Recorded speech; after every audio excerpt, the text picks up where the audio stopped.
Kita lanjutkan wawasan Nusantara. Pembangunan geopolitik Indonesia mulai strategi adalah politik dalam pelaksanaan. Selanjutnya faktor yang mempengaruhi wawasan Nusantara yang ketiga. Bangsa Indonesia sangat mencintai nama Indonesia. Selanjutnya kita bahas tentang faktor yang mempengaruhi wawasan Nusantara yang kedua, yaitu geopolitik dan geostrategi Indonesia.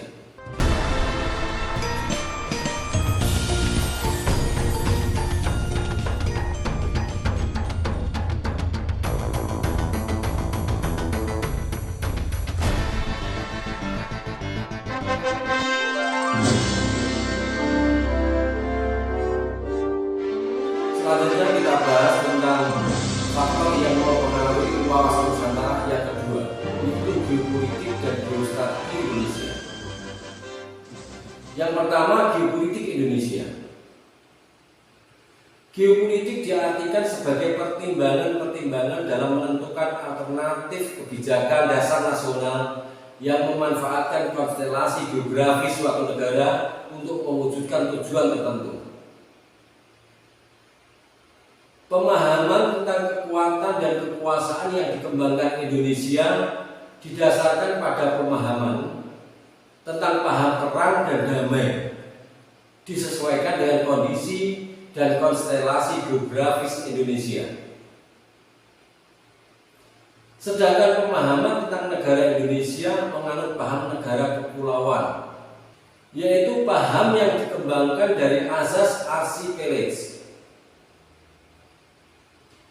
Namun pemahaman archipelago bangsa Indonesia berbeda dengan pemahaman negara-negara barat pada umumnya. Perbedaannya terletak pada salah satu pedoman bangsa Indonesia yang kita kenal dengan sebutan wawasan nasional yang berpijak pada wujud wilayah Nusantara yang disebut dengan wawasan Nusantara. Wawasan Nusantara adalah geopolitik Indonesia. Hal ini dipahami berdasarkan pengertian bahwa dalam wawasan Nusantara merupakan konsepsi geopolitik Indonesia, yaitu unsur ruang yang kini berkembang tidak saja secara fisik geografis, melainkan dalam pengertian secara keseluruhan dan utuh. Pembangunan geopolitik Indonesia dimulai oleh para pendiri bangsa, dimulai pada Ikrar Sumpah Pemuda.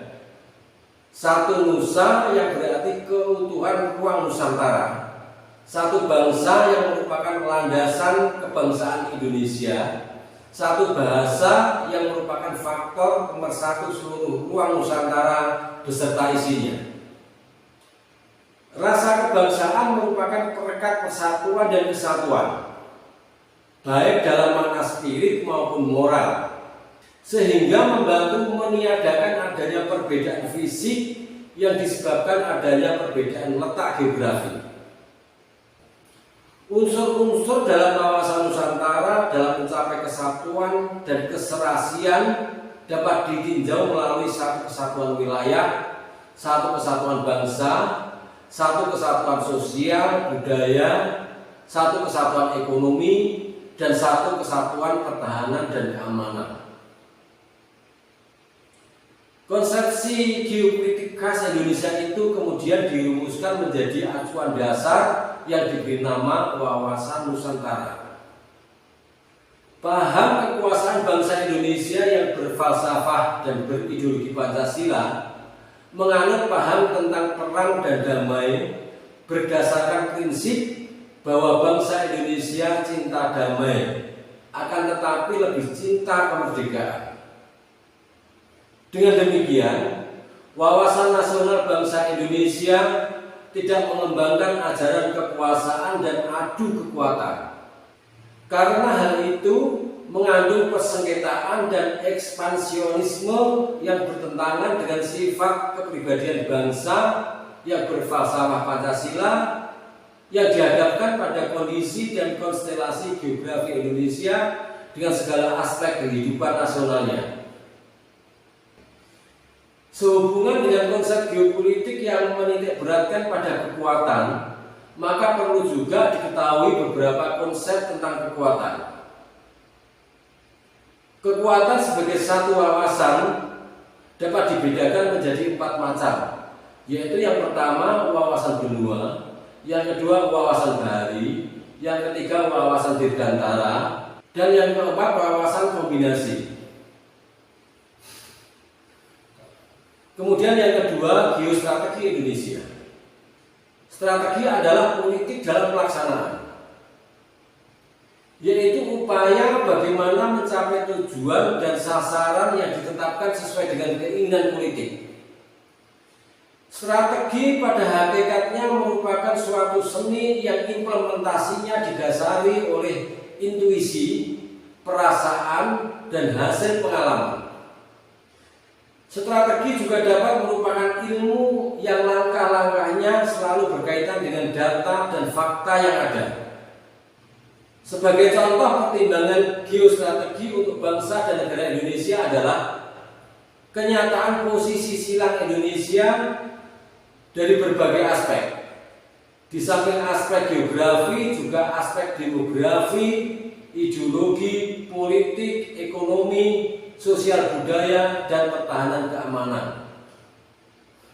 Posisi silang Indonesia tersebut dapat dirinci sebagai berikut. Yang pertama, geografi.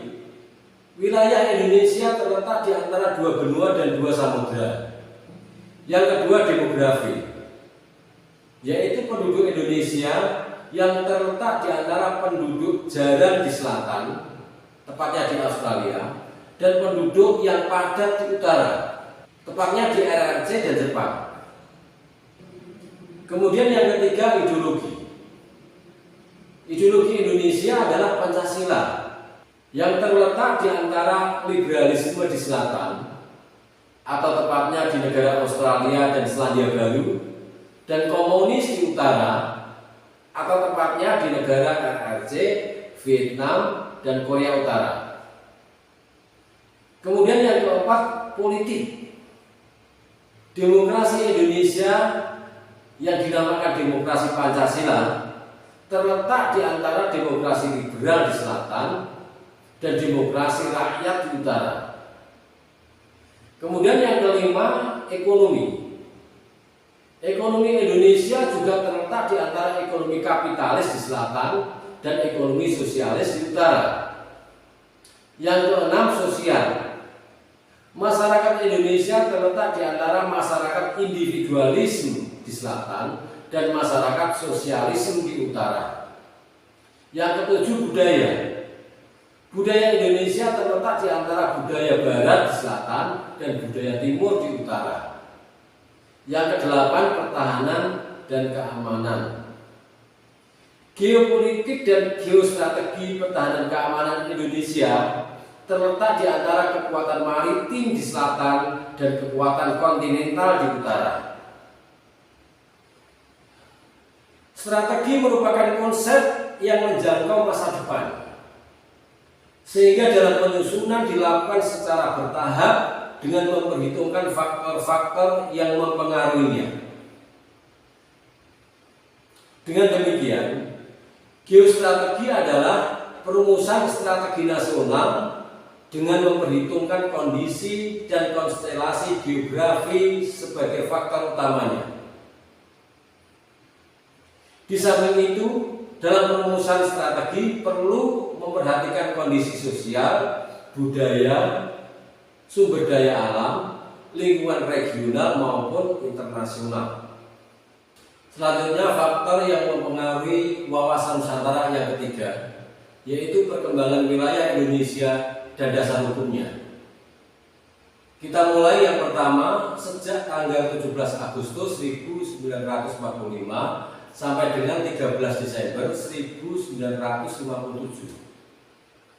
Wilayah negara Republik Indonesia ketika merdeka meliputi wilayah bekas jajahan Hindia Belanda berdasarkan ketentuan dalam Territorial Sea and Maritime Region Ordonansi tahun 1939 tentang batas wilayah laut teritorial Indonesia.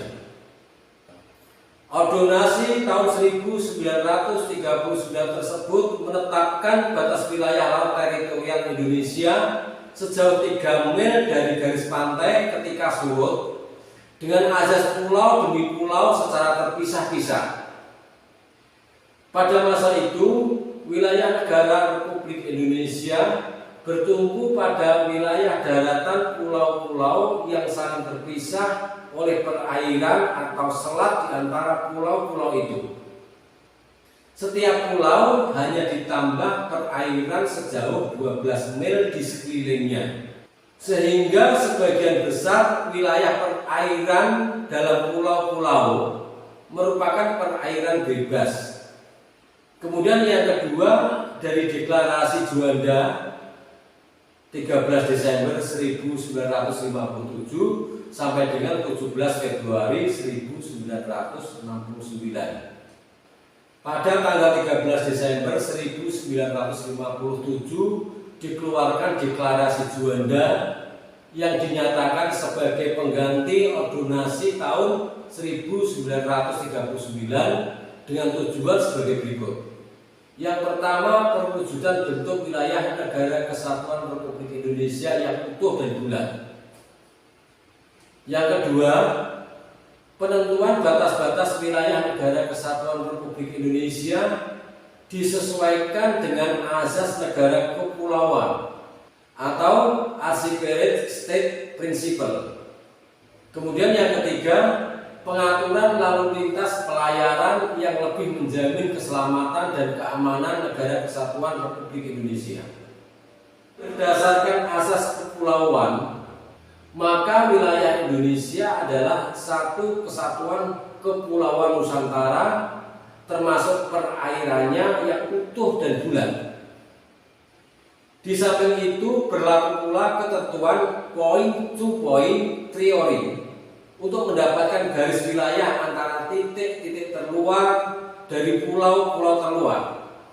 Deklarasi Juanda kemudian dikukuhkan dengan Undang-Undang Nomor 4 PRP /1960 tanggal 18 Februari 1960 tentang perairan Indonesia. Sejak itu terjadi bentuk wilayah nasional Indonesia dan cara perhitungannya.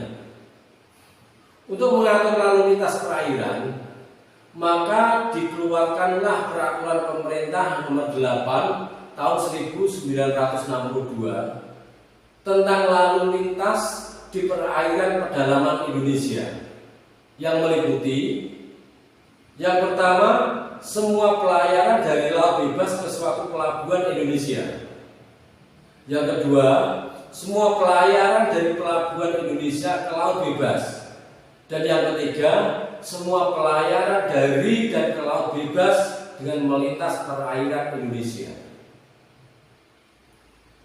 Kemudian yang ketiga, dari tanggal 17 Februari 1969 sampai dengan sekarang, Deklarasi tentang landas kontinen negara Republik Indonesia merupakan konsep politik yang berdasarkan konsep wilayah. Deklarasi ini dipandang pula sebagai upaya untuk mengesahkan wawasan Nusantara. Di samping dipandang pula sebagai upaya untuk mewujudkan pasal 33 ayat 3 Undang-Undang Dasar 1945. Asas-asas pokok yang termuat dalam deklarasi tentang landas kontinen adalah sebagai berikut. Yang pertama, sumber kekayaan alam yang terdapat dalam landas kontinen Indonesia milik eksklusif negara kesatuan Republik Indonesia. Yang kedua, pemerintah Indonesia bersedia menyelesaikan persoalan garis batas landas kontinen dengan negara-negara tetangga melalui perundingan.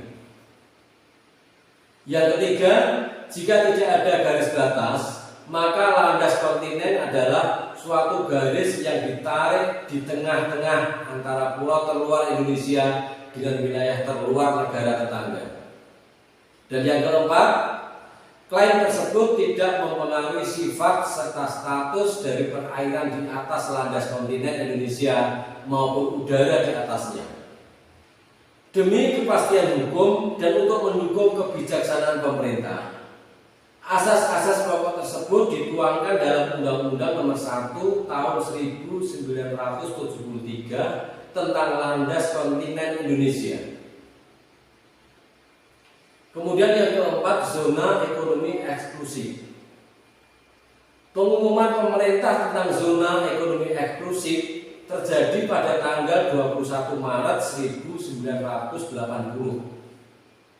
Batas zona ekonomi eksklusif adalah selebar 200 mil yang dihitung dari garis dasar laut wilayah Indonesia. Alasan yang mendorong pemerintah mengeluarkan pengumuman zona ekonomi eksklusif adalah sebagai berikut. Yang pertama, persediaan ikan yang semakin terbatas. Yang kedua, kebutuhan untuk pembangunan Indonesia. Dan yang ketiga, zona ekonomi eksklusif mempunyai kekuatan hukum internasional. Melalui perjuangan yang panjang di forum internasional, akhirnya Konferensi Perserikatan Bangsa-Bangsa tentang Hukum Laut yang kedua di New York pada tanggal 30 April 1982 menerima The United Nations Convention of the Law of the Sea atau yang disingkat UNCLOS, yang kemudian ditandatangani pada tanggal 10 Desember 1982 di Montego Bay, negara Jamaika, oleh 117 negara termasuk Indonesia. Konvensi tersebut mengakui atas negara kepulauan atau Archipelago State Principle serta menetapkan asas-asas pengukuran zona ekonomi eksklusif